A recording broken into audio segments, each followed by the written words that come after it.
అబ్దుల్ వాహిద్ గారు ఈ డిపార్ట్మెంట్లకి బై చాయిసా బై ఛాన్సా? Actually by chance. ఎందుకంటే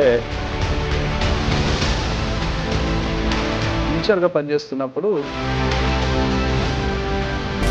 అప్పుడు as a range officer select అయ్యి పులుల్ని చంపితే వైల్డ్ యానిమల్ మన సెక్షన్ ఏమి వస్తుంది, ఆ సెక్షన్లో ఎన్ని సంవత్సరాలు జైలు శిక్ష పడుతుంది? వైల్డ్ లైఫ్ ప్రొటెక్షన్ యాక్ట్ కింద షెడ్యూల్స్ ఉన్నాయి. ఫస్ట్ షెడ్యూల్లో మ్యాక్సిమం శిక్ష 7 years ఇంప్రిజన్మెంట్ ఉంది, జరిమానా కూడా ఉంది. షెడ్యూల్ 2 అండి, అక్కడ కూడా it depends on the gravity of the case.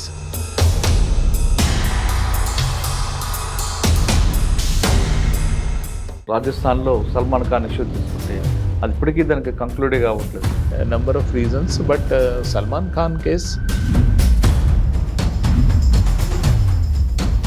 చాలా పకడ్బందీగా తయారు చేసి ప్రాసిక్యూట్ చేశారు. ఈ డిపార్ట్మెంట్లోకి రావాలనుకున్న వాళ్ళకి మీరు ఇచ్చే మెసేజ్ ఏంటి? Forest department definitely you will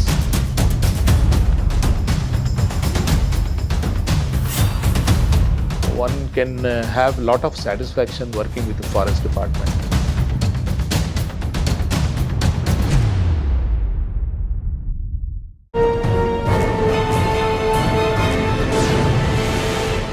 welcome to crime diaries. ఈ వారం మన గెస్ట్ ఫారెస్ట్ డిపార్ట్మెంట్లో అవుట్ స్టాండింగ్ ఆఫీసర్గా పనిచేసి రిటైర్ అయిన వ్యక్తి. పేరు మొహమ్మద్ అబ్దుల్ వాహిద్, రిటైర్డ్ IFS. ఆయన వైల్డ్ లైఫ్లో ఎక్స్పర్ట్. ఆయన అడిగి అసలు వైల్డ్ లైఫ్లో ఎలా జరుగుతుంటాయి, పులుల్ని ఎందుకు చంపుతుంటారు, పులుల మధ్యన ఆధిపత్య పోరు ఎలా జరుగుతుంటుంది అనే విషయాలతో పాటు ఫారెస్ట్ డిపార్ట్మెంట్లో వచ్చే వాళ్ళు ఎటువంటి సమస్యలు ఎదుర్కొంటారు, వాళ్ళకి ఎలాంటి సూచనలు ఉంటాయనే విషయాల్ని సార్ అడిగి తెలుసుకుందాం. సార్ నమస్తే అండి. నమస్కారం అండి. సార్, మనం చూస్తున్నాం సిర్పూర్, కాగజ్ నగర్ ఆ ఏరియాలో పులుల మధ్యన ఆధిపత్య పోరు అంటూ కొంతమంది చెప్పారు. కానీ 2 పులుల తర్వాత 3వ పులు చనిపోయింది. దానికి అసలు విషయం ఆవులు చంపుతుంది కాబట్టి ఆవుల్లో విషం పెట్టి పులులకి ఆహారం పెట్టి పులులకి చనిపోవడానికి కారకులయ్యారు. ఒకవేళ పులులను చంపితే, పులులే కాదు జంతువులు ఏమైనా చంపితే వైల్డ్ లైఫ్ యాక్ట్లో ఎంత సీరియస్గా సెక్షన్స్ ఉంటాయి, ఎన్ని సంవత్సరాల జైలు శిక్ష పడుతుంది, వాటితో పాటు అసలు మీరు వైల్డ్ లైఫ్లో ఎక్స్పర్ట్ కాబట్టి మంచి నిపుణులు. మనకున్న తెలంగాణ అప్పుల్లో ఉమ్మడి ఆంధ్రప్రదేశ్లో ఏ ప్రాంతంలో ఎక్కువ వన్యప్రాణులు ఉంటాయి, దాన్ని కాపాడడానికి కేవలం అటవీ శాఖే కాకుండా ప్రజలు ఏం చేయాలి, సామాజిక బాధ్యతగా ఎలా తీసుకోవాలి, ప్రకృతిని ప్రేమించే వాళ్ళు ఏ విధంగా దాన్ని తీసుకుంటే అడవులు కాపాడవచ్చు? 2. మూడో ప్రశ్న, ఈ డిపార్ట్మెంట్లో రావాలనుకున్న వాళ్ళకి కానీ ఈ డిపార్ట్మెంట్ ఆల్రెడీ ఉన్న వాళ్ళకి మీరు ఇచ్చే మెసేజ్ ఏంటి? ఈ 3 ప్రశ్నలకు సమాధానం చెప్పే ముందు మొహమ్మద్ అబ్దుల్ వాహిద్ గారు ఈ డిపార్ట్మెంట్లకి బై చాయిసా బై ఛాన్సా? మంచి క్వశ్చన్ అండి ఇది. యాక్చువల్లీ బై ఛాన్స్ అది. ఎందుకంటే నేను గ్రాడ్యుయేషన్ చేసిన తర్వాత B.Ed చేశాను. ఒకసారి మీ ఫ్యామిలీ బ్యాక్గ్రౌండ్, నాన్నగారు native place? Actually native place Mahbubnagar. పుట్టి పెరిగి చదువుకున్నది అక్కడనే మహబూబ్ నగర్లో. ఫాదర్ ఒక టీచర్గా పనిచేసి రిటైర్ అయ్యి ఇప్పుడు లేరు ఇక. Okay. My mother is a house wife and basic education అంతా మహబూబ్ నగర్లో. Mahabub Nagar and I'm a student of Urdu medium. అప్పట్లో సామాన్యంగా ఎవరైనా కానీ, ఏ స్టూడెంట్ అయినా కానీ మాతృభాషలోనే ఫస్ట్ అప్ టు మ్యాట్రిక్ చదివేవాళ్ళు. ఇంగ్లీష్ అనేది లేకుండే. So those who are Telugu మాతృభాష ఉన్నవాళ్ళు తెలుగు మీడియం, నేను ఉర్దూ మీడియం చదివాను అన్నమాట. ఓకే. అండ్ బై చాయిస్ కాకుండా బై ఛాన్స్ అని ఎందుకు అంటున్నానంటే, B.Ed చేసిన తర్వాత టీచర్గా పనిచేస్తూ ఉన్నాను ఒక ప్రైవేట్ సంస్థ, ICSW అని మీరు పేరు విని ఉంటారు. అవును. They run schools. అక్కడ డిస్ట్రిక్ట్ హెడ్ క్వార్టర్లో ఒక స్కూల్ ఉంది, అందులో పనిచేస్తాను. దానికన్నా ముందు DEO ద్వారా సెలెక్ట్ అయ్యి జూనియర్ లెక్చరర్గా పనిచేశాను. మహబూబ్ నగర్ గవర్నమెంట్ జూనియర్ కాలేజ్లో జూనియర్ లెక్చర్ ఫర్ జువాలజీ. అది కూడా కొంతకాలమే చేశాను. దెన్ ఈ టీచర్గా పనిచేస్తున్నప్పుడు one of my senior public service commission exams ఈ ఫారెస్ట్ డిపార్ట్మెంట్లో రేంజ్ ఆఫీసర్ పోస్ట్ కొరకు ప్రిపేర్ అవుతున్నాడు. ఓకే. ప్రిపేర్ అవుతూ he has obtained model papers అని అప్పుడు సప్లై చేసేవాళ్ళు కదా, అవునండి, సర్వీస్ కమిషన్ వాళ్ళు. సో మోడల్ పేపర్స్ వచ్చినాయి.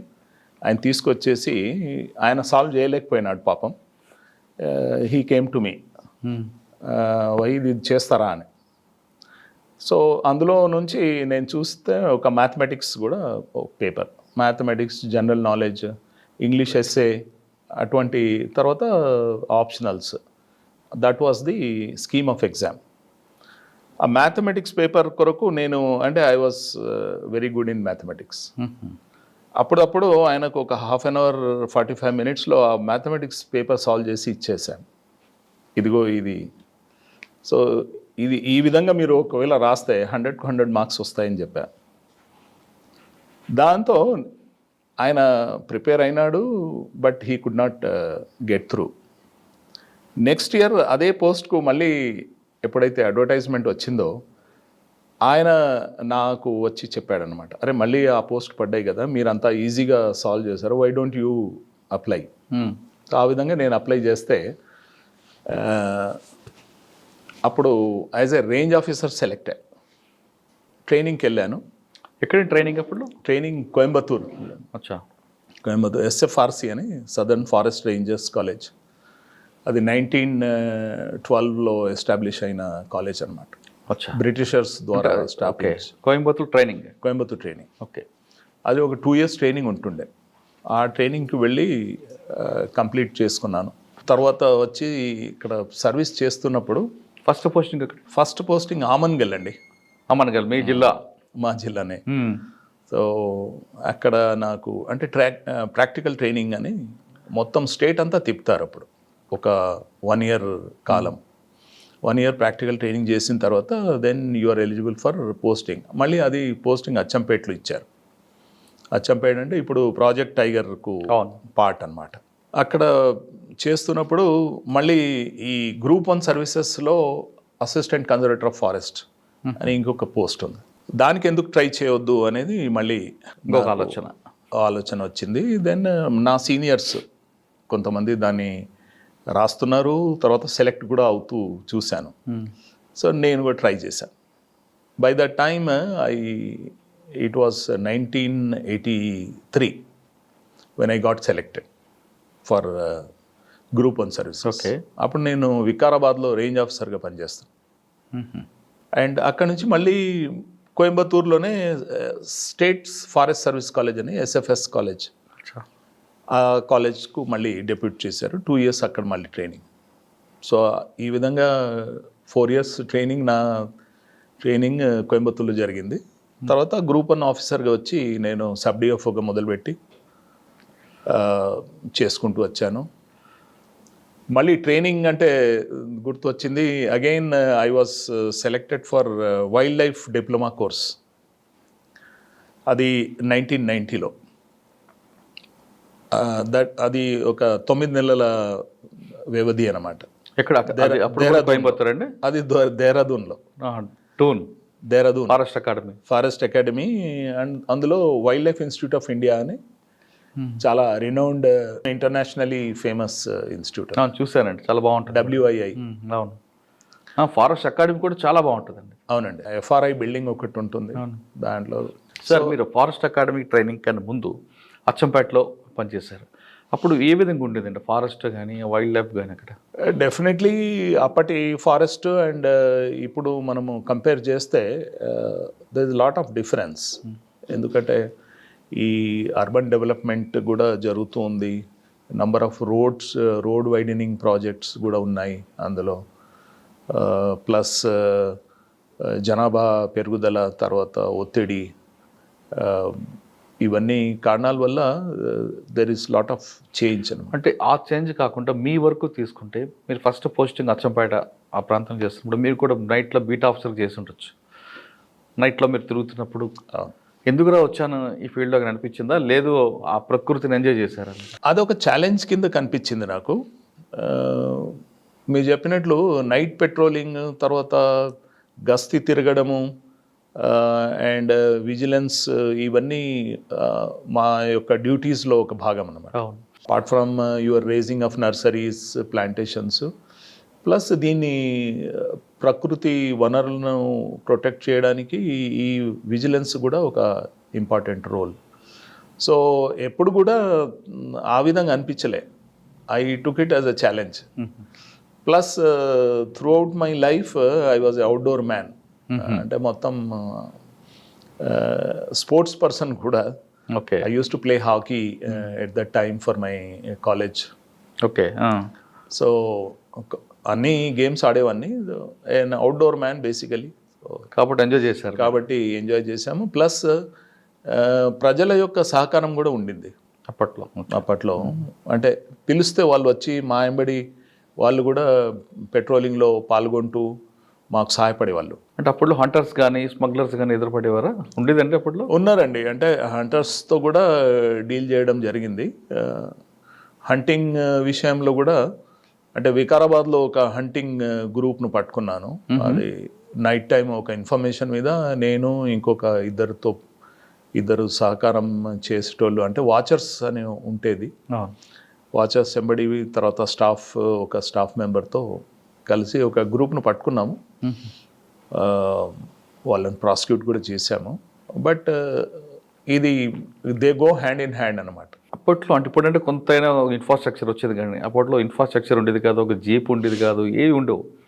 ఒక స్మగ్లర్ని కానీ హంటర్ కానీ మీరు చేంజ్ చేసి పట్టుకోవడం అదొక పెద్ద టాస్క్ కదండి. దాన్ని ఎలా మీరు ఫేస్ చేశారు అప్పుడు? రియలీ ఇప్పట్లో ఉన్నటువంటి ఇన్ఫ్రాస్ట్రక్చర్ చూస్తే అప్పుడు రియలీ ఏమీ లేకుండే. ఈవెన్ డిఎఫ్ఓకి ఒక జీప్ ఉండేది. రేంజ్ ఆఫీసర్కి అయితే పర్సనల్ వెహికల్తోనే ఆయన పని చేసుకోవాలన్నమాట. పర్సనల్ వెహికల్ అంటే ఒక మోటార్ సైకిల్ మాత్రమే. బట్ డెఫినెట్లీ ఇద్దరు ముగ్గురు కలిసి we use to overcome that problem అనమాట. ఫర్ ఎగ్జాంపుల్ నేను యాజ్ ఎ రేంజ్ ఆఫీసర్, నా డెప్యూటీ రేంజ్ ఆఫీసర్, ఇంకొక ఫారెస్టరు. సో ప్రతి ఒక్కడు తన బైక్ మీద వచ్చి మనం ఒక 10 మంది ఒక టీం కింద ఆ టైంలో అప్పుడు కూడా ఛాలెంజ్ ఏమైనా ఉందండి మీకు? It used to be A challenge definitely. ఒకసారి ఒక హంటింగ్ గ్రూప్ను ఎదుర్కొన్నప్పుడు మా ఫారెస్ట్ మీద తుపాకీ లేపాడు ఒకతను. తర్వాత ప్రాసిక్యూట్ చేశాము, అది వేరే విషయం. బట్ డెఫినెట్లీ ఛాలెంజింగ్గా ఉంటుంది. సార్ మీరు డిపార్ట్మెంట్లో వచ్చే టైంలో ఫారెస్ట్ ఆఫీసర్ దగ్గర, బీట్ ఆఫీసర్ దగ్గర కానీ వెపన్స్ ఉండేవా? ఎస్, అంటే కొన్ని ఏరియాస్లో వెపన్స్ ఉన్నాయి. 1983 తర్వాత వెపన్స్ అన్నీ మొత్తము పోలీస్కు అప్పగించాం నక్సల్స్ ప్రభావం వల్ల. ఎందుకంటే నక్సలైట్స్కు ఫారెస్ట్ స్టాఫ్, ఫారెస్ట్ సిబ్బంది దగ్గర నుంచి లాక్కోవడం అనేది, అంటే తుపాకులు కానీ రివాల్వర్స్ కానీ, it used to be easy because ఒంటరిగా తిరిగేవాళ్ళు. మహా గొప్ప అంటే ఒక 2-3, అంతకన్నా ఎక్కువ. పోలీస్ పార్టీ అంటే they are different people. So that is why 1983లో మొత్తం ఆర్మ్స్ అమ్యునేషన్ అన్నీ మొత్తము అప్పగించాం. సార్ మీరు గ్రూప్ 1గా ప్రమోషన్ వచ్చిన తర్వాత, సెలెక్ట్ అయిన తర్వాత ఫస్ట్ పోస్ట్ ఇక్కడ sub divisional forest officer? Sub DFO Kagaznagar అండి. సిర్పూర్ కాగజ్. ఎలాగుండేదండి అప్పట్లో? అప్పుడు మల్హోత్రా గారు అని డిఎఫ్ఓ ఉన్నారు. తర్వాత ఆయన పీసీసీఎఫ్ఐ రిటైర్ అయ్యారు. అప్పుడు కూడా ఛాలెంజింగ్గా ఉండింది. ఎందుకంటే అక్కడ ఉన్నటువంటి wild life resource plus forest resource, both of them are very rich అన్నమాట. అంటే మొత్తం టీక్ అడవులు, ఫారెస్ట్లో టీక్ యొక్క శాతం పర్సంటేజ్ ఎక్కువ, అండ్ వాల్యుబుల్ టింబర్, స్మగ్లింగ్ అనేది ప్రయత్నాలు జరుగుతూ ఉంటాయి. నక్సల్స్ మూమెంట్ కూడా ఉంది కదండి అప్పుడు నక్సల్స్ మూమెంట్ కూడా చాలా ఎక్కువగా ఉండేది. నేను ఫస్ట్ టైం నక్సల్ గ్రూప్ను కలిసింది కూడా సిర్పూర్ కాగజ్ నగర్లోనే. కలిసారా, చూసారా? అంటే కలవడం అంటే ఎదురు కావడం అనమాట. యాక్చువల్లీ సిర్పూర్కి కాగజ్ నగర్ నుంచి సిర్పూర్ వెళ్ళేటప్పుడు ఒక మీకు రైల్వే క్రాసింగ్ వస్తుంది. అవును. ఆ రైల్వే క్రాసింగ్ దగ్గర గేట్ మూసి ఉంది కాబట్టి నా బండి ఆగింది అక్కడ. ఆగినప్పుడు ముందు నుంచి నక్సల్ గ్రూప్ వచ్చింది.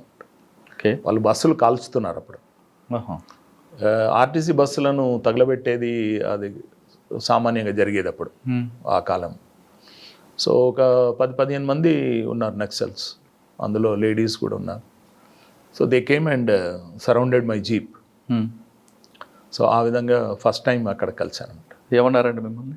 అంటే సాధారణంగా నక్సల్స్కి మా ఫారెస్ట్ డిపార్ట్మెంట్ అంటే కొంచెం టార్గెట్ ఉండేది. కరెక్టే మీరు చెప్పేది. బట్ సమ్హౌ అది నేను జీప్లోనే ఉన్నాను, వచ్చి మాట్లాడారు. నా పేరు అడిగారు, ఎక్కడ పోతున్నావు అని అడిగారు. అప్పుడు బిజ్జూర్ అనే ఇంటీరియర్ ప్రాంతం, అక్కడ బిజ్జూర్లో ఒక మెడికల్ క్యాంప్ కండక్ట్ చేయబోతున్నాం. Medical camp. Okay. So it's out of our forest department duty, but we use to indulge in to these kind of activities, welfare activities. Medical camp నా ఆధ్వర్యంలోనే, అంటే ఫారెస్ట్ డిపార్ట్మెంట్ ఆధ్వర్యంలో జరుగుతుంది. మా forest staff అందరూ దానికి arrangements చేస్తూ ఉన్నారు. డాక్టర్స్ టీంను పంపించి నేను వెనక నుంచి బయలుదేరుతున్నా, ఇంకొక టీం వెనక వస్తూ ఉంది. అప్పుడు వీళ్ళు కలిసి అడిగారు అనమాట. సో మెడికల్ క్యాంప్ కొరకు పోతున్నానని చెప్పాను. సో చెప్తే మరి ఓకే మెడికల్ క్యాంప్, ఇంకా అంటే దే యూస్ టు ఆస్క్, ఫారెస్ట్లో ఏమన్నా కేసు పెడితే వాళ్ళు వ్యతిరేకించేది. ఎవరైనా సపోజ్ పోడు చేసుకుంటా ఉన్నాడు అనుకో, ఇల్లీగల్గా కల్టివేషన్ చేస్తూ ఉన్నాడు, మనం పోయి అక్కడ కేసు పెట్టినప్పుడు వాని మీద కేసు ఎందుకు పెట్టారు, వాడు చేసుకోవద్దా, భూమి లేనివాడు కదా, ఇటువంటి ఆర్గ్యుమెంట్స్. సో నేను చెప్పాను అది మేము చట్ట ప్రకారం చేయాల్సిందే అండి, చేస్తాము. సో ఆ విధంగా సెపరేట్ డైవర్షన్ అయిపోయింది అనమాట. తర్వాత మెడికల్ క్యాంప్కు టైం అవుతుందని అంటే ఓకే మీరు పోండి అని పంపించారు. సో బాగానే జరిగింది అనమాట. అంటే టార్గెట్ కింద కాకుండా సమ్ టైమ్స్ అది వాళ్ళు ఏం చేస్తారంటే బహుశా ఆఫీసర్ యొక్క కండక్ట్ కూడా వాళ్ళకి ఐడియా ఉంటుంది. కరెక్ట్ అండి. సో దాని మీద ఏ విధంగా ఫారెస్ట్ ఆఫీసర్ యాటిట్యూడ్ బట్టి కూడా వాళ్ళు మార్కులు వేస్తుంటారు. అవును, వాళ్ళ బిహేవియర్ కూడా చేంజ్ అవుతుంటారు. సో ఆ విధంగా మాట్లాడడం జరిగింది. దాని తర్వాత కూడా ప్రాజెక్ట్ టైగర్లో ఉన్నప్పుడు మళ్ళీ ఒకసారి నెక్సల్స్ కలిశారు. 3-4 టైమ్స్. ఒకసారి నేను అచ్చంపేటలో మెదక్ వైల్డ్ లైఫ్ డిఎఫ్గా పనిచేస్తున్నప్పుడు కూడా నక్సల్ బృందం ఒకటి ఎదురైనారు.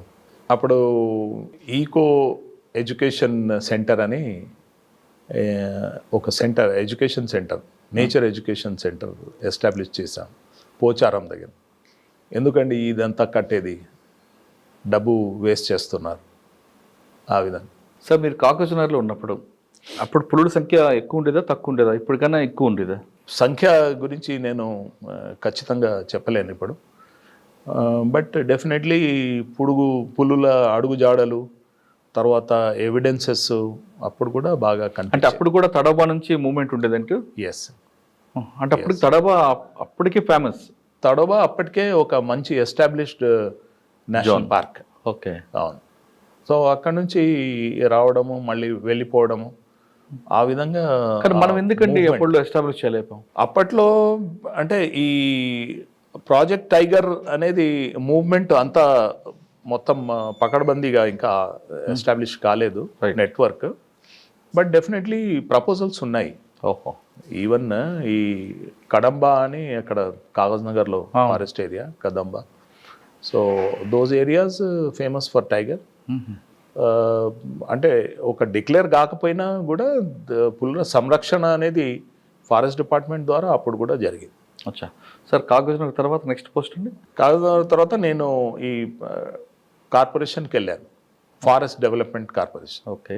సో అందులో 2 పోస్టింగ్స్ చేశాను, ఒకటి వరంగల్, ఒకటి ఏలూరు. ఏముంటుందండి జాబ్ వర్క్ అక్కడ? బేసిక్గా మేము ఏంటంటే ఈ ఫాస్ట్ గ్రోయింగ్ స్పీషీస్ మీద ఎక్కువ కాన్సన్ట్రేట్ చేస్తాం. ఓహో. బికాస్ ఇదంతా కమర్షియల్ యాక్టివిటీ ఉంటుందన్నమాట ఈ కార్పొరేషన్లో. So you raise fast growing species like eucalyptus, bamboo and cash crops like cashew and coffee, అవి చేస్తూ ఉంటాము. అండ్ దానికి హార్వెస్టింగ్ టైం వచ్చిందంటే వి సెల్ దట్ పల్పుడ్. అచ్చా, Eluru and Eluru, Warangal and then తర్వాత ఏలూరులో చేశాను. ఏలూరులో క్యాష్యూ ఉండింది, వరంగల్లో there was no cashew plantations. ఏలూరులో క్యాష్యూ ప్లస్ బ్యాంబూ కూడా బ్యాంబూ రేజింగ్ అండ్ హార్వెస్టింగ్. అంటే జంగారెడ్డిగూడెం ఆ forest area, Jangareddygudem, Jeelugumilli, Darbhagudem, Koyyalagudem, Koyyalagudem and ఇదంతా చీపురుగూడెం. నెక్స్ట్ ఎక్కడికి వచ్చారు? అక్కడ నుంచి I came to wildlife division Medak. వైల్డ్ లైఫ్లో పనిచేస్తున్నప్పుడు నాకేంటంటే వైల్డ్ లైఫ్ డిప్లొమా చేస్తే బెటర్ అని government proposed my name for wild life diploma course. Okay. So ఒక 3 months పనిచేసి అందులోనే నేను ఒకసారి పోచారంలో కలిసాను అన్నాను కదా, నెక్సల్స్తో. అక్కడ నుంచి wildlife institute of India దేహరాదూన్కి వెళ్ళిపోయాను. అక్కడ 9 months డిప్లొమా చేశాను. ఆ డిప్లొమా చేసిన తర్వాత the government posted me at Warangal wild life division. So training పీరియడ్లో 9 నెలలు మీరు వైల్డ్ లైఫ్ గురించి బాగా రీసెర్చ్ చేశారు, డిప్లొమా తీసుకున్నారు. అంటే జంతువుల యొక్క కదలికలు, జంతువుల యొక్క అలవాట్లు అన్నీ మీకు చెప్పక్కర్లేదు. ఏ జంతువు ఎక్కువ ఫ్రెండ్లీగా ఉంటుంది, ఏ జంతువు ఎక్కువగా? యాక్చువల్లీ అన్నీ వైల్డ్ యానిమల్స్ కదండి, దే ఆర్ నాట్ డొమెస్టికేటెడ్, పెంపుడు జంతువులు కావు వైల్డ్ యానిమల్స్.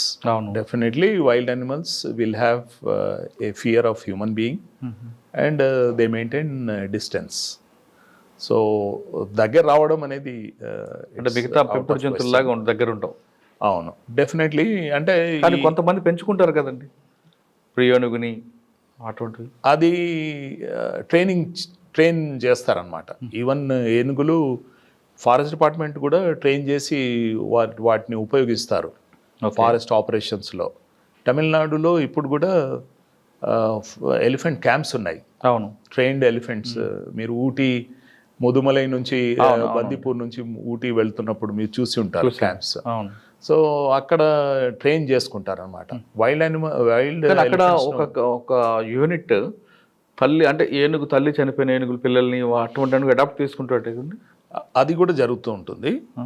ప్లస్ కొన్ని యానిమల్స్ను అప్పట్లో ట్రాప్ చేసి తీసుకొచ్చేవాళ్ళు. కొన్ని వైల్డ్ యానిమల్స్ను అంటే ఒక పద్ధతి ప్రకారం వాటిని తీసుకొచ్చేసి ట్రైన్ చేసి లాగింగ్ ఆపరేషన్స్లో ఉపయోగించారు. ఇప్పుడు చాలా వరకు తగ్గిపోయింది. ఓకే సార్, ఒక ఏనుగు కానీ, పులి కానీ, సింహం కానీ, ఇటువంటి జంతువుల యొక్క కాషన్స్ ఎలాగుంటాయి?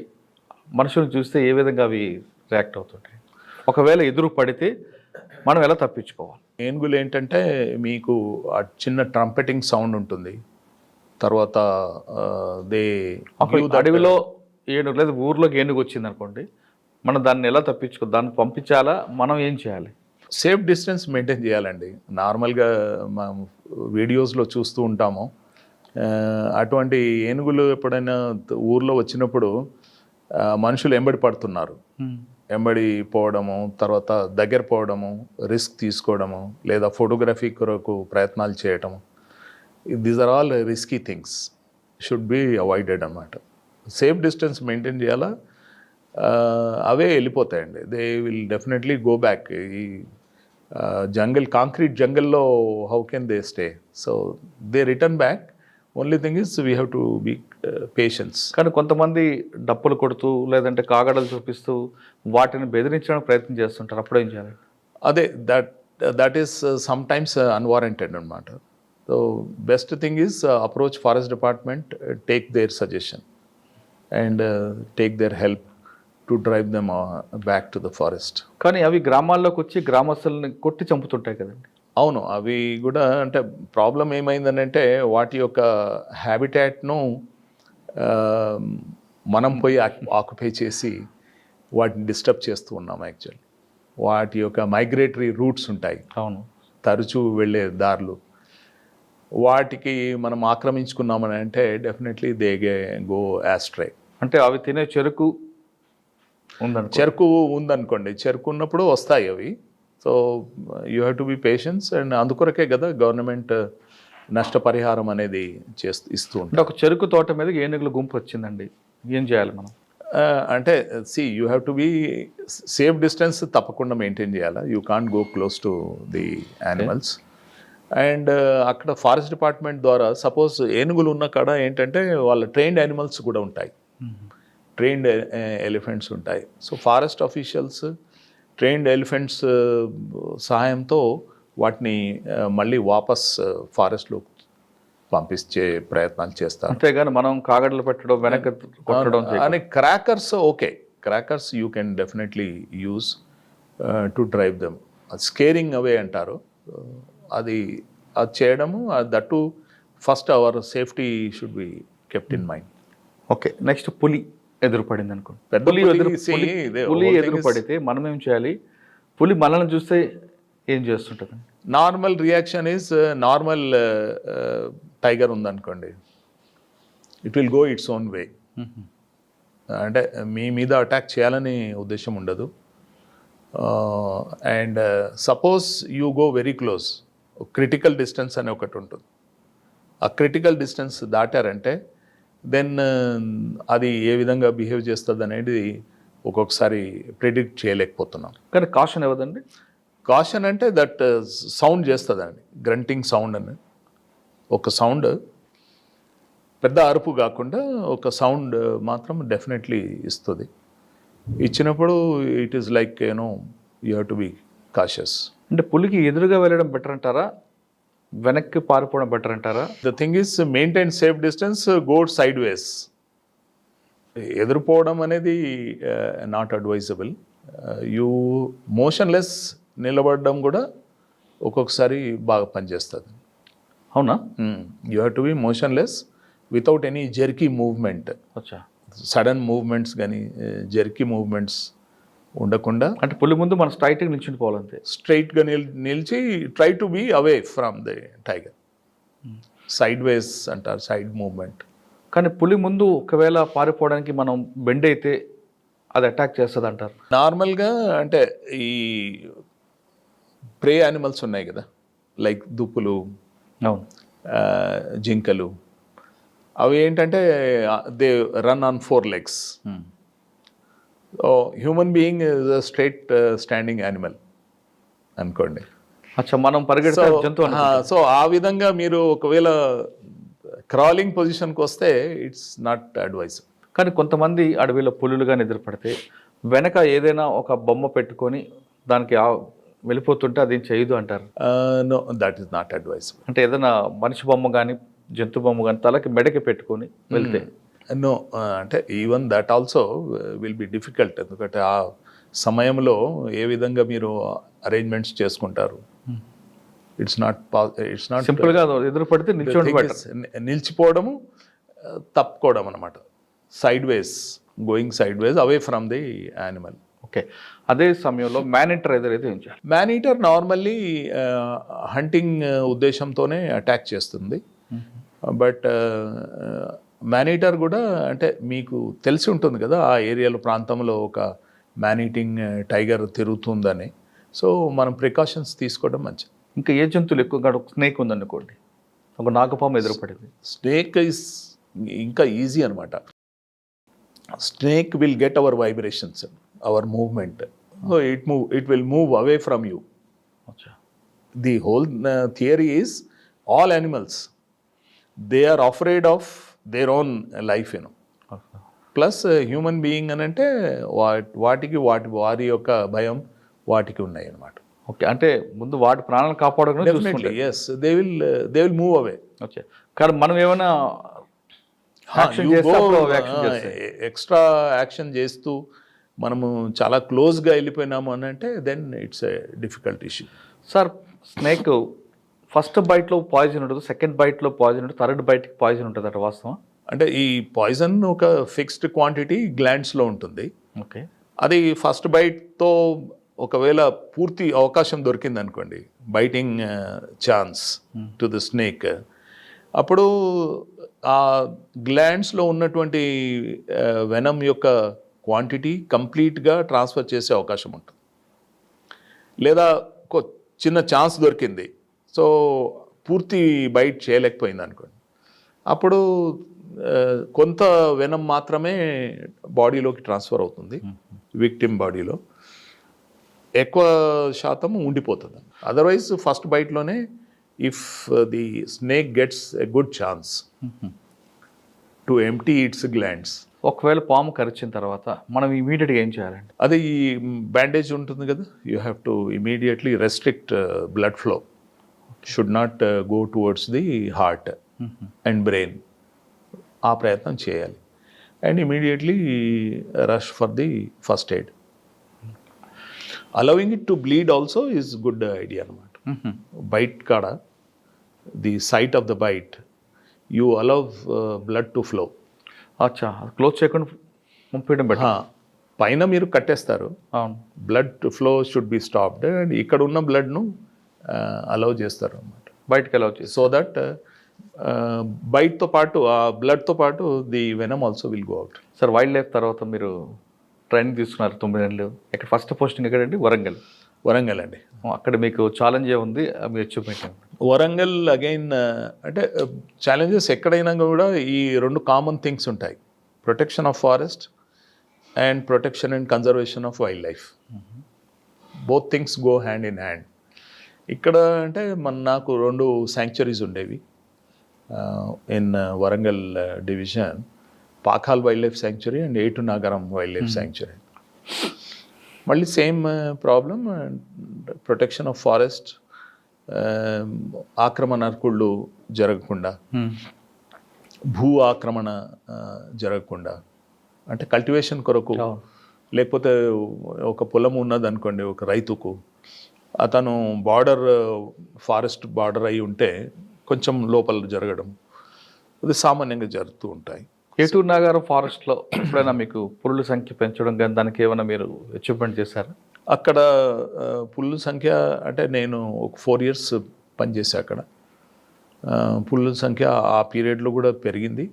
అంతకుముందు కూడా అక్కడ ఉన్నటువంటి ఫారెస్ట్ను మంచి ప్రొటెక్షన్ ఉంది కాబట్టి ఇట్ వాస్ డెవలపింగ్. కానీ ఏటూరు నాగారం దగ్గర మీకు అప్పుడు కూడా నక్సల్స్ మూమెంట్ ఉందండి. అప్పుడు ఏమైనా ఇబ్బంది రాలేదా? నక్సల్స్ అంటే ఎదురు కాలేదు ఎప్పుడు కూడా. ఎదురు కాలేదు కదా, ప్రాబ్లమ్స్ ఉన్నాయి. ప్రాబ్లమ్స్ వారి యొక్క మూవ్మెంట్ వల్ల, అంటే ఫారెస్ట్ స్టాఫ్ మూవ్మెంట్, తర్వాత ఈ పబ్లిక్ను వాళ్ళు కొంచెం రెచ్చగొట్టడము, పబ్లిక్ను ఇల్లీగల్ యాక్టివిటీస్కు ఎంకరేజ్ చేయడం, ఆ విధంగా జరిగేది. మనం పోయి మళ్ళీ ఫారెస్ట్ సిబ్బందితో, మన స్టాఫ్తో వెళ్ళి వాళ్ళకు చెప్పడము, అంటే ఆక్రమ పనులు జరగవద్దు అన్నట్లు. సో ఇది కాన్స్టెంట్గా జరిగేది అనమాట. 4 years అదే ప్రాబ్లం. అవును, 4 years. అండ్ ఎప్పుడు కూడా అంటే వైలెంట్ ఇన్సిడెంట్స్ ఏం లేవు. ఒక ఫారెస్ట్ గెస్ట్ హౌస్ బ్లాస్ట్ చేస్తుంటున్నారు కదండి? అవును, ఆ పీరియడ్లో 2 గెస్ట్ హౌసెస్ కూడా వాళ్ళు బ్లాస్ట్ చేశారు. పాకాల్ గెస్ట్ హౌస్, నేను డిఎఫ్గా ఉన్నప్పుడే పాకాల్ గెస్ట్ హౌస్ ఒకటి బ్లాస్ట్ అయింది. ఇంకొకటి ఏటునాగరంలో గోదావరి ఒడ్డు మీద ఒక టింబర్తో కట్టినటువంటి వుడెన్ గెస్ట్ హౌస్ చాలా బ్రహ్మాండంగా ఉండింది, అది కూడా బ్లాస్ట్ చేశారు. సో ఇది they keep hand in hand అన్నట్లు. Right sir. వరంగల్ తర్వాత ఎక్కడికి వచ్చారు? After Warangal then I went to project tiger అండి. అది కంటిన్యూస్గా ఉండింది ఆ సర్వీస్. అంటే ఇక్కడ వరంగల్లో కూడా వైల్డ్ లైఫ్ పోస్టింగ్, తర్వాత ప్రాజెక్ట్ టైగర్లో అచ్చంపేట్ హెడ్ క్వార్టర్స్తో అసిస్టెంట్ డైరెక్టర్ ప్రాజెక్ట్ టైగర్ అని డిజిగ్నేషన్ ఉండింది. అప్పుడు మహబూబ్ నగర్ డిస్ట్రిక్ట్ యొక్క పార్ట్, నల్గొండ డిస్ట్రిక్ట్ యొక్క పార్ట్.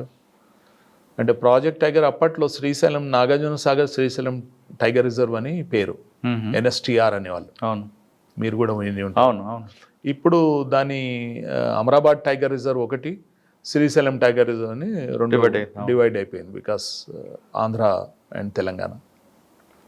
అప్పట్లో NSTR. సో NSTRలో 5 జిల్లాలు ఉన్నాయన్నమాట.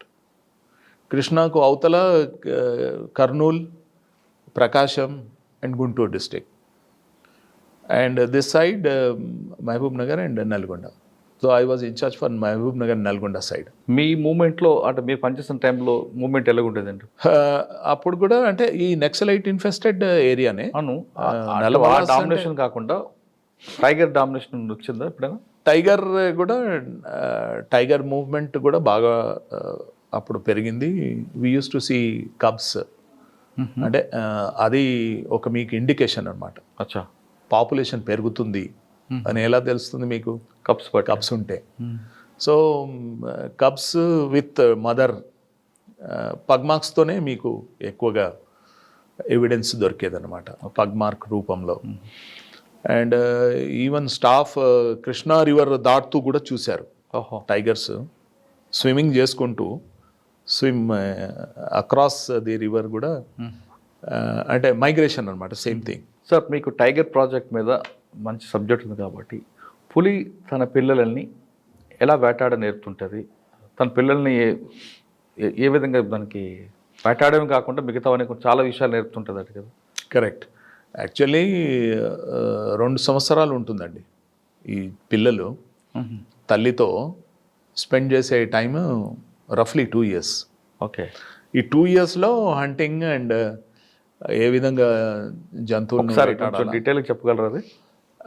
అంటే పులి, ఆడపులి, మగ పులి, తండ్రి కూడా పులి పిల్లల్ని చూస్తుంటాడా లేదంటే ఏ విధంగా ఉంటుంది? కరెక్ట్. యాక్చువల్లీ ఇక్కడ చాలా ఇంట్రెస్టింగ్గా ఉంటుంది. మగపులి అంటే ఫాదర్ అనుకోండి, doesn't take part in upbringing. ఈ ట్రైనింగ్లో మగపులి యొక్క పాత్ర అసలు ఉండదు అనమాట. ఆడపులి అంటే మదర్ టైగర్ విత్ కబ్స్ మాత్రమే ఉంటాయి. చాలా రేర్గా మగపులి కూడా కనిపిస్తుంది అన్నమాట. ఎందుకంటే మగపులి యాక్చువల్లీ కొన్ని సందర్భాల్లో ఈ పిల్లలను చంపేస్తుంది.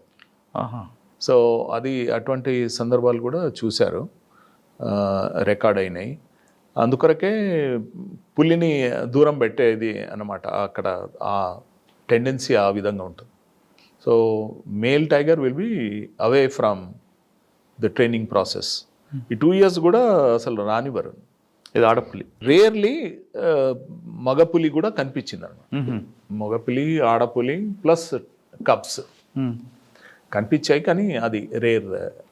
2 సంవత్సరాల్లో పులి తన పిల్లలకి ఎలా వేటాడని నేర్పుతుంది? అంటే ఇది స్టాకింగ్ అండి, మొత్తం వేట అంతా మొత్తము stalking. It's not so easy. మన దగ్గర సేయింగ్ ఏంటంటే 10 times అటెంప్ట్ చేస్తుంది, 1 time సక్సెస్ అవుతుంది. Tiger hunting of wild animal అంటే జింకలను వేటాడుతుంది కదండి. సో 10 attempts చేస్తే ఒకసారి సక్సెస్ అవుతుంది. బికాస్ అవి మీ దుప్పులు, జింకలు కూడా they are fast runners, escape అయిపోతాయి. సో దాని కొరకు ఏంటంటే ఒక దాక్కుంటూ పోవాలా, దగ్గర పోయిన తర్వాత చార్జ్. సో ఆ టెక్నిక్ ఈ పిల్లలు నేర్చుకుంటారు. తర్వాత ఒక ఆడుతూ కూడా జస్ట్ ఈ యాక్షన్స్ ఉంటాయి అన్నమాట. సో జస్ట్ ఆడుకుంటూ కూడా 2-3 కప్స్ ఉన్నాయనుకోండి, దెన్ ఈ ఆడపులి సో ఒక జోవియల్ అట్మాస్ఫియర్, ఫ్రెండ్లీగా జస్ట్ ఇలా దాక్కుంటూ పోవడము, మళ్ళీ జంప్ చేయడం. సో దట్ ఈస్ హౌ ఆ ట్రైనింగ్ జరుగుతుంది. 2 years is a big period. By the time వీళ్ళు ఇండిపెండెంట్ హంటింగ్ స్టార్ట్ చేస్తారు. 2 సంవత్సరాల వరకు తల్లి వెనక తిరిగిన పులి పిల్లలు తర్వాత వాటికి విడిపోతుంటాయా, లేదా హంటింగ్ చేసుకుంటూ వెళ్ళిపోతుంటాయా? డెఫినెట్లీ వాళ్ళు వాళ్ళ దారికి వెళ్ళిపోతారు. ప్లస్ అంటే మేల్ టైగర్ ఉందనుకోండి, అందులో మేల్ టైగర్ మళ్ళీ తన టెరిటరీ ఎస్టాబ్లిష్ చేసుకోవడానికి సరైన ప్రదేశం ఎన్నుకొని అక్కడ ఎస్టాబ్లిష్ చేస్తారు. అదే సార్, టెరిటరీ క్వశ్చన్కి వస్తుందండి. టెరిటరీ ఎలా దాన్ని రౌండ్ ఫిక్సప్ చేసుకుంటారు? వాళ్ళు స్ప్రే మార్కింగ్స్ ఉంటాయి, స్ప్రే ప్లస్ ఈ గోల్డ్ల గుర్తులు గీకుతూ ఉంటాయి. దాంతో ప్లస్ ఈ డ్రాపింగ్స్తో ఆ ఏరియా మార్క్ చేసుకుంటాయి అన్నమాట. సో అంటే ఇట్స్ నాట్ ఏ పక్కా జియోగ్రఫిక్ ఏరియా ఏముండదు, బట్ డెఫినెట్లీ ఈ ఏరియాలో ఈ ప్రాంతంలో తిరుగుతున్నాను అన్నట్లు ఒక డిక్లరేషన్ ఉంటుంది అక్కడ. ఆ స్మెల్తో వేరే టైగర్స్ ఒకవేళ అందులో ఈ టెరిటరీలో ఎంటర్ అయినప్పుడు ఆ స్మెల్తో వాళ్ళకు కూడా తెలిసిపోతుంది ఇక్కడ ఒక టైగర్ టెరిటరీ అన్న. సార్, ఏ టైంలో ఎక్కువగా హంటింగ్ చేస్తుంటాయండి పులి? హంటింగ్ యాక్చువల్లీ ఈ చిన్నపిల్లలు ఉన్నప్పుడే హంటింగ్ ఎక్కువ ఉంటుంది అన్నమాట. Mother to feed the cups hunting, ఆ సమయంలో హంటింగ్ ఎక్కువ. ప్లస్ ఇవి సబడల్ట్ ఎప్పుడైతే అయిపోతాయో ఇవి కూడా దాంట్లో వేటలో పాల్గొంటారు. సాధారణంగా పులి హంట్ చేసిన తర్వాత ఆ ఫుడ్ అంతా బుషెస్లో దాచుకుంటుంది, కొంచెం కొంచెం తింటుందండి, లేదా ఆ స్మెల్ వచ్చే వరకు ఉంచుతుందంట? యాక్చువల్లీ దాన్ని దాచిపెట్టి వారం పొడుగుగా అంతా తింటూ ఉంటుంది అనమాట. It takes time. First meal will be a large meal, but తర్వాత క్రమంగా దాన్ని తింటుంది అనమాట. ఆ క్రమంగా తినే పద్ధతిలో టైంలో అది డ్రై అయిన తర్వాత అదొక స్మెల్ ఫామ్ అవుతుంది. ఆ స్మెల్కి మిగతా జంతువులు కూడా వచ్చే అవకాశం ఉంటుంది కదా? ఈ కాంపిటీషన్ డెఫినెట్లీ ఉంటుందండి. ఈ అంటే హైనాస్ రావడము, అవును. హైనాస్, తర్వాత ఫాక్సెస్, వైల్డ్ డాగ్స్, ఈ వీటితో ప్యాంథర్స్. ప్యాంథర్ సామాన్యంగా ఈ టైగర్ టెరిటరీలో అంత ఈజీగా వాళ్ళు రారు. బట్ డెఫినెట్లీ ఈ hyenas, wolves and wild dogs definitely దీన్ని తీసుకెళ్తూ ఉంటాయి. రిమైన్స్, ఇప్పుడు రిమైనింగ్ ఏదైతే ఫుడ్ చంపిన తర్వాత ఫుడ్ ఉందో అది తీసుకెళ్తారు. తీసుకెళ్ళినప్పుడు అంటే టైగర్ దూరం ఉన్నప్పుడు, టైగర్ ఉంటే మళ్ళీ ఒక స్ట్రగుల్ ఇద్దరి మధ్యలో ఉంటుంది. బట్ టైగర్ విల్ ప్రివైల్ అనమాట. సార్, వేరే పులి వేరే ఫారెస్ట్ నుంచి పొరపాటున ఇందులోకి వచ్చిందన్నమాట, ఈ పులి తీసుకున్న టెరిటరీలోకి. ఆ రెండు పులుల మధ్యన వార్ ఎంతసేపు ఉంటుంది, ఏ విధంగా ఉంటుంది? యాక్చువల్లీ అంటే ఐ విట్నెసెస్ చాలా తక్కువ. ఓన్లీ థింగ్ ఇస్ వాటి యొక్క సౌండ్స్, తర్వాత జరిగిన సంఘర్షణ, దాని మీద అంటే ఎవిడెన్స్ని బట్టి వివరాలు ఏంటంటే ఇది కొంచెము పొడుగుగా నడుస్తుంది, బాగా సుదీర్ఘంగా అవి స్ట్రగుల్ చేసుకుంటాయి, అంటే ఫైటింగ్ ఈచ్ అదర్ అనమాట. And definitely the weaker one will either run away are will be killed. అచ్చా. వైల్డ్ యానిమల్ లాస్ అది, so you can't help. Okay sir, మీరు టైగర్ ప్రాజెక్ట్ తర్వాత ఎక్కడికి వచ్చారండి? ఒకసారి అంటే నేను వైల్డ్ లైఫ్లో ఉన్నప్పుడు పాకాల్ లేక్లో ఒక మొసళ్ళి ఆల్మోస్ట్ బ్యాంక్ వచ్చింది. అంటే నేను గెస్ట్ హౌస్ నుంచి చూస్తున్నాను. గెస్ట్ హౌస్ అంటే ఒక 100-200 మీటర్ డిస్టెన్స్ నుంచి I was observing. Even my family was also there.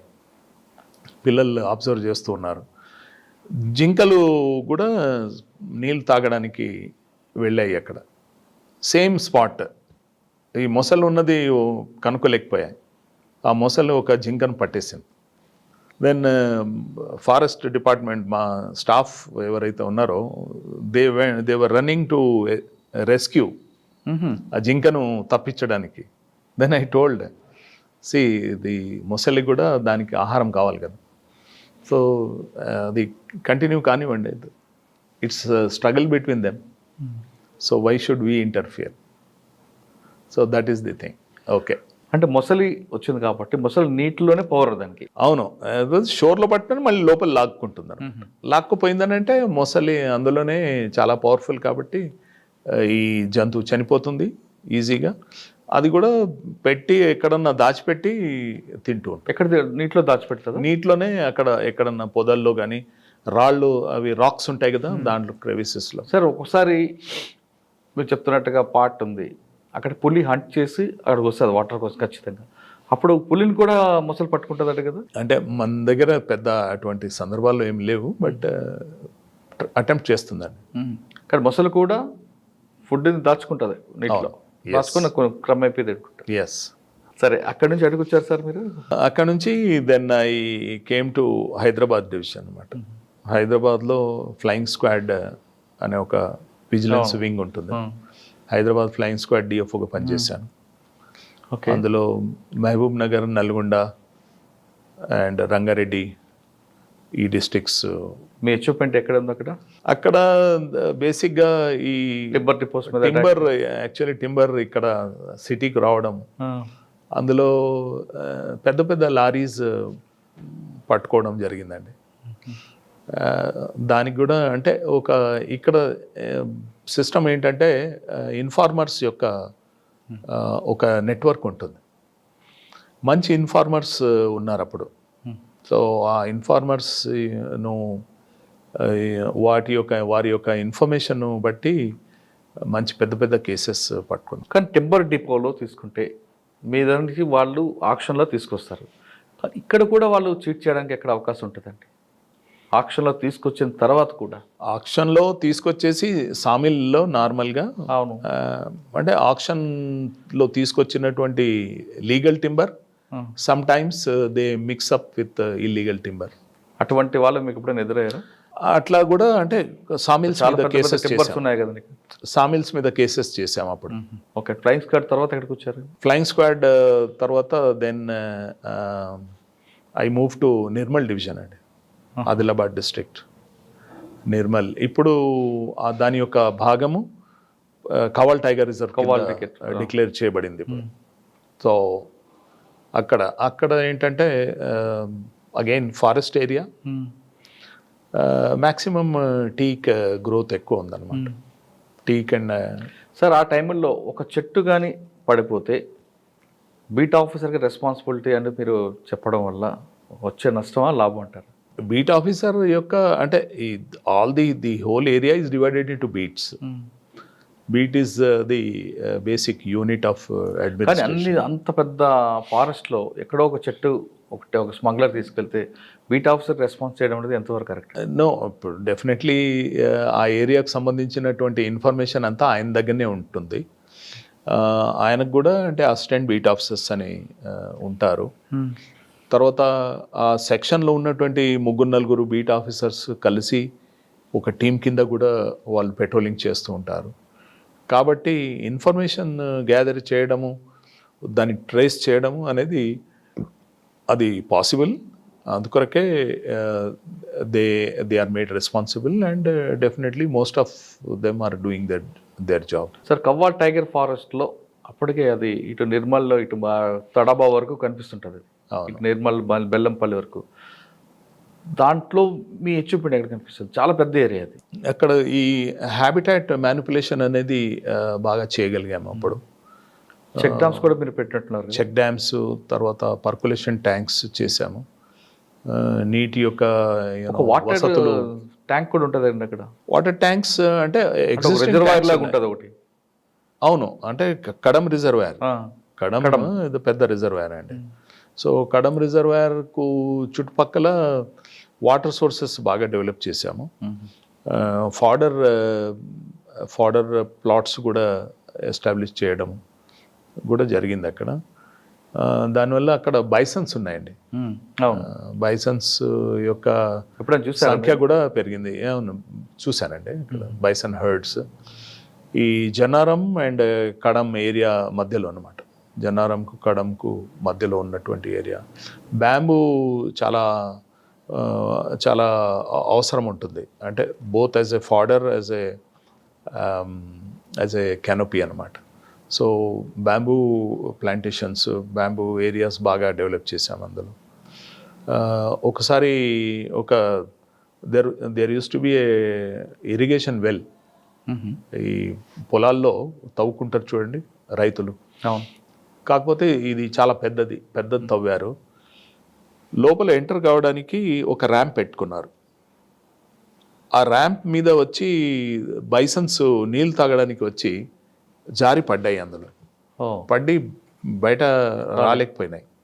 So ఒక 5 బైసన్స్ చనిపోయినాయి అందులో. అయ్యో, అందులోనే బావిలో. సో అప్పుడు వాటిని మొత్తం తీయించి దాని తర్వాత అంటే ఇప్పుడు వాటర్ ఒక ప్రాబ్లం అనేది మనకు అర్థమైపోయింది. అప్పుడు ఈ ఫారెస్ట్కు చుట్టుపక్కల మొత్తము ఈ స్మాల్ సాసర్ పిట్స్ ఏర్పాటు చేశాం. సాసర్ పిట్స్ ఏర్పాటు అంటే వాటర్ ఫిల్లింగ్ అప్. దానికి ఒక ఇంజన్ పెట్టి ఇదే సేమ్ బావి నుంచి పంప్ చేస్తూ వాటర్ పంపించాం అన్నమాట. సో ఆ వాటర్ వచ్చి అనేక జంతువులు, రకరకాల స్పీషీస్ వచ్చి అక్కడ తాగుతూ కూడా స్టాఫ్ చూసాం. అక్కడికి పక్షులు కూడా రకరకాల పక్షులు వస్తుంటాయండి. అవునండి, కవ్వాల్ టైగర్స్. కరెక్ట్. పక్షులు కూడా వాటి యొక్క అంటే we use to associate with bird watchers society. Bird watchers society of Andhra Pradesh అని ఉండేది, BSAP. ఇప్పుడు హైదరాబాద్ బర్డ్ వాచర్స్ సొసైటీ అని పెట్టారనమాట. సో వారి ద్వారా తీసుకొచ్చేసి వాటి యొక్క అంటే నాకు కూడా బర్డ్స్లో ఇంట్రెస్ట్ అండి బాగా. So we use to undertake journeys, check list, ఒక లిస్ట్ తయారు చేసి ఏ బర్డ్స్ చూసాము అనేది. So any trip, bird watching trip, you use to record more than 100 species. Sir Nirmal తర్వాత ఇక్కడికి వచ్చారండి? After Nirmal I went Kothagudem అండి. ఓ, కొత్తగూడెంలో వెళ్ళినప్పుడు యాక్చువల్లీ భూ ఆక్రమణ అనేది కొంచెం ఎక్కువైపోయింది. ఈ కమ్యూనిస్ట్ పార్టీస్ పిలుపునిచ్చి ఈ ఫారెస్ట్ ఏరియాస్ మీద అంటే వాళ్ళంతా ఆక్రమించుకోవడము ఫర్ కల్టివేషన్. అదేలే. So that was the bigger challenge అప్పుడు.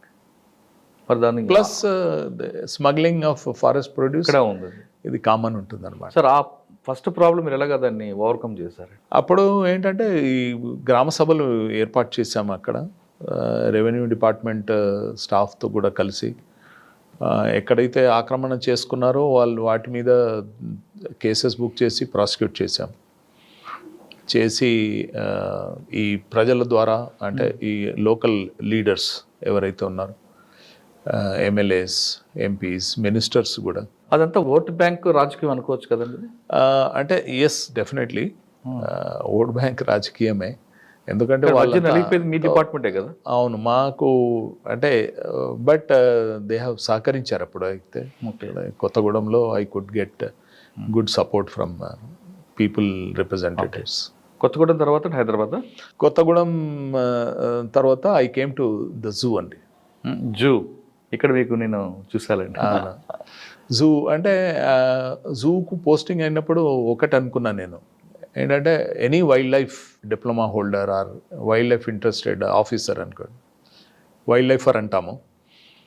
For any wildlifer zoo is a dream posting. ఎందుకంటే వైల్డ్లో ఉన్నటువంటి జంతువులు మీరు చూశారు, మేనేజ్ చేశారు. క్యాప్టివ్ యానిమల్స్ను కూడా మేనేజ్ చేయడం అదొక అప్పుడు పూర్తిగా అవుతుంది మీ సైకిల్ అనమాట. అది official career cycle. Okay. So I was very happy అనమాట.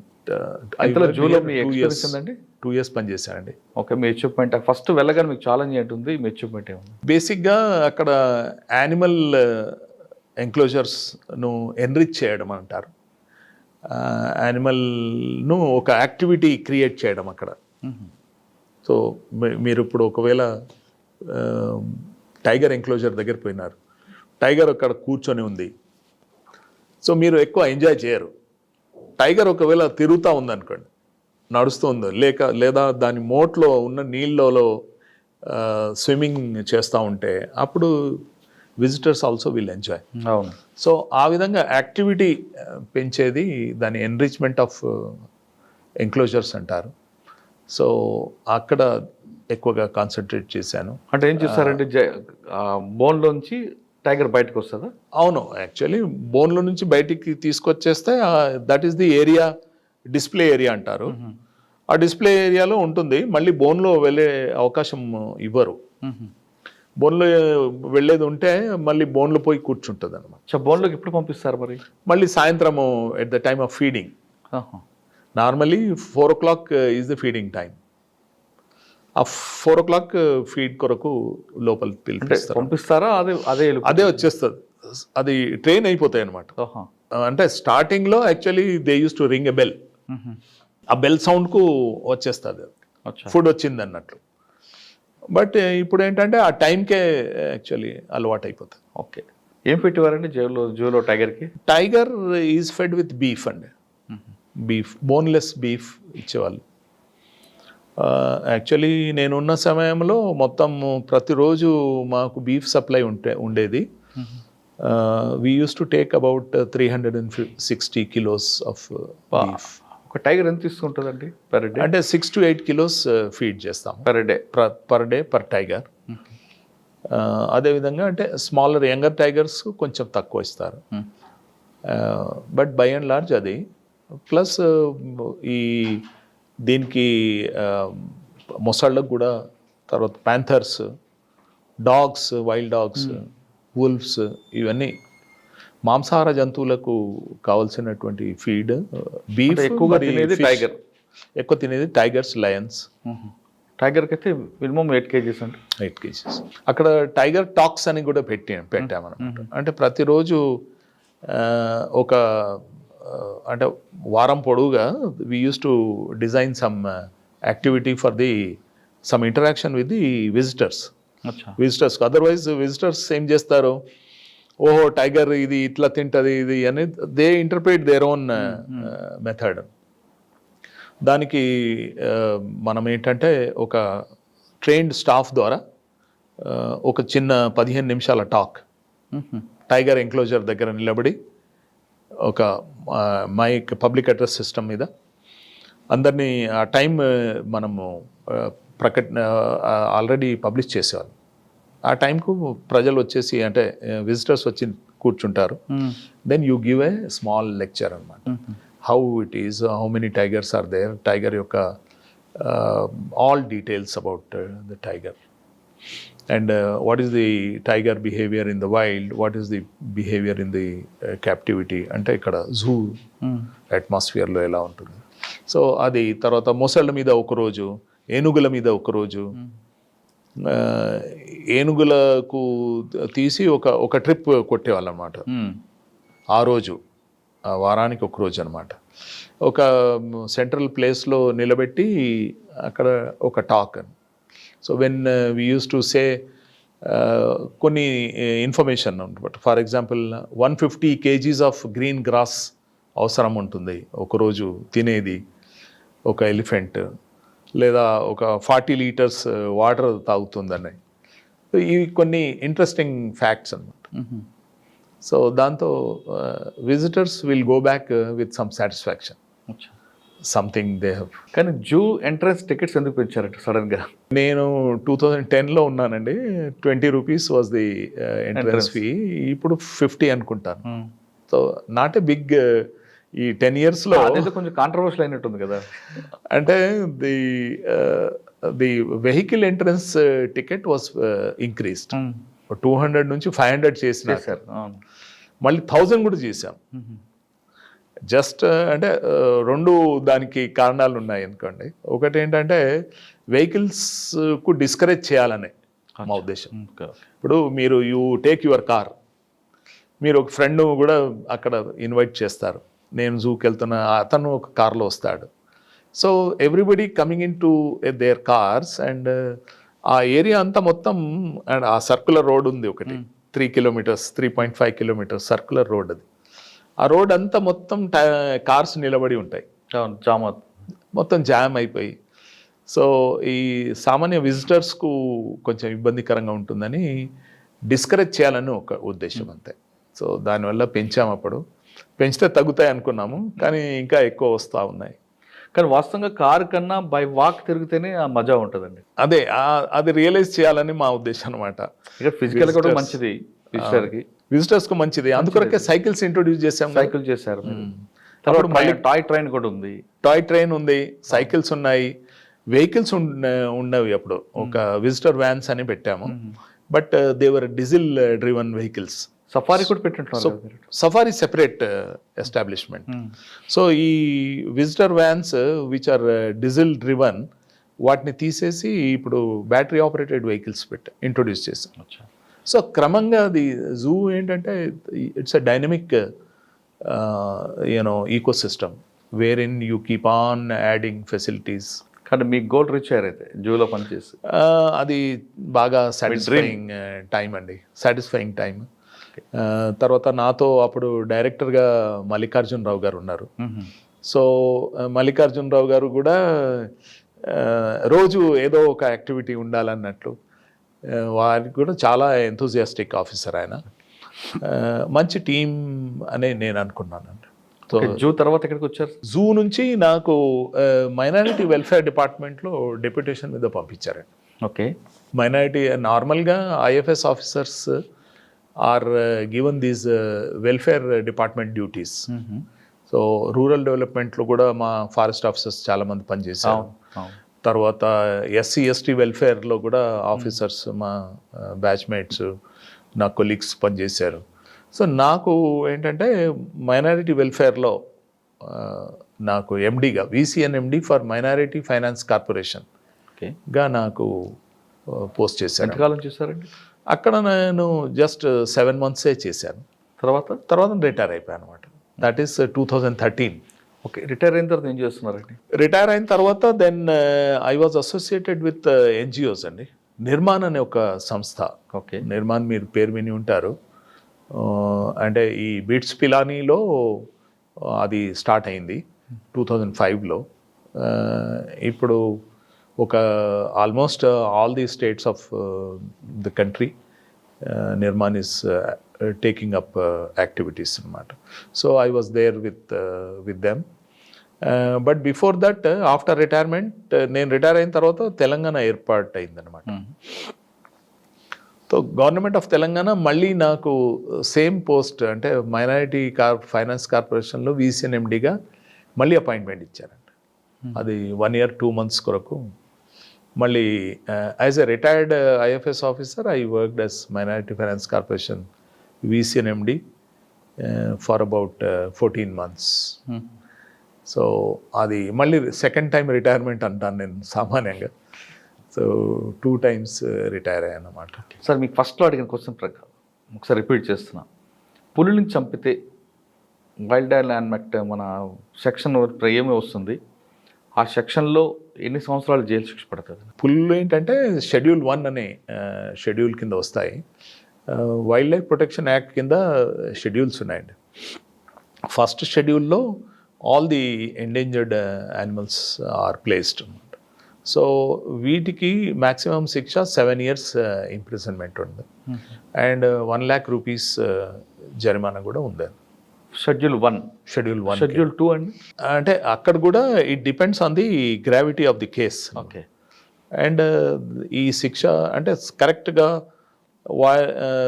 అక్యూజ్డ్ పర్సన్స్ను మనము ప్రాసిక్యూట్ చేయగలిగితే మనకు కన్విక్షన్ అనేది డెఫినెట్గా వస్తుంది. కానీ డిపార్ట్మెంట్లో కన్విక్షన్ రేట్ చాలా తక్కువ కనిపిస్తుంటుంది. మనం రాజస్థాన్లో సల్మాన్ ఖాన్ ఇష్యూ తీసుకుంటే అది ఇప్పటికీ దానికి కంక్లూడే కావట్లేదు కదా. దానికి మళ్ళీ రీజన్స్ ఉన్నాయి, number of reasons. But Salman Khan case you can take it as exception. But definitely charge sheet చాలా పకడ్బందీగా తయారు చేసి ప్రాసిక్యూట్ చేశారు ఆ రాజస్థాన్ కేసులో.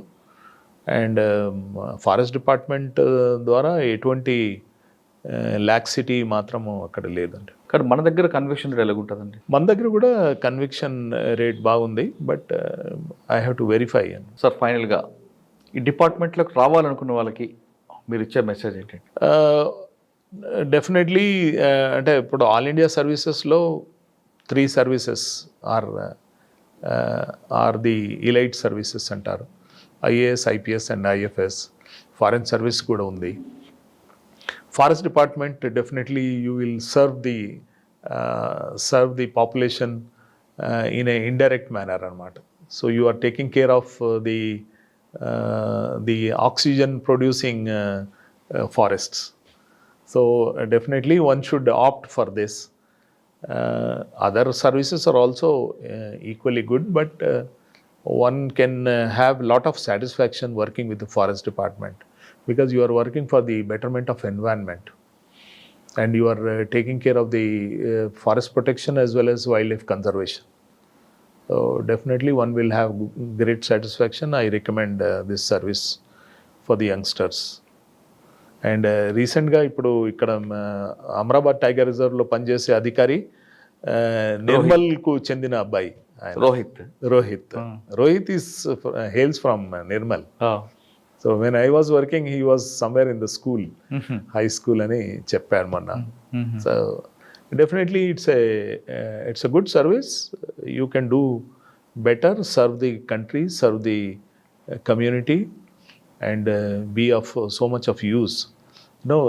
Rohit, if you take that case, he has created a lot of employment also by promoting the ecotourism and even eco education also. A visit to Amrabad Tiger Reserve will give you a lot of conservation knowledge అవును. and you will be desiring to do your bit a bit more. So he will create a lot of awareness among the visitors. So definitely I recommend this service. ప్రకృతి ప్రేమించాలనుకుంటే ఖచ్చితంగా forest department రండి అంటారు అబ్దుల్ వాసిద్ గారు. ఇక్కడికి వచ్చిన తర్వాత ప్రకృతి ప్రేమిస్తే ప్రకృతి తిరిగి మీకు ఇస్తుంది కాబట్టి ఆక్సిజన్ రూపంలో ఖచ్చితంగా ఈ డిపార్ట్మెంట్ రండి. మిగతా డిపార్ట్మెంట్తో పాటు ఈ డిపార్ట్మెంట్ అనేది భావితరాలకి ఎంతో ఇంపార్టెంట్ కాబట్టి ఈ డిపార్ట్మెంట్ రండి అంటున్నారు అబ్దుల్ వాసిద్ గారు. ఇది ఈ వారం మహమ్మద్ అబ్దుల్ వాసిద్ గారితో ఎక్సలెంట్ ఇంటర్వ్యూ. వచ్చే వారం మరో టాపిక్లో మరో గెస్ట్ కలుద్దాం. అంతవరకు నమస్తే. Thank you sir. Thank you very much. Thank you so much.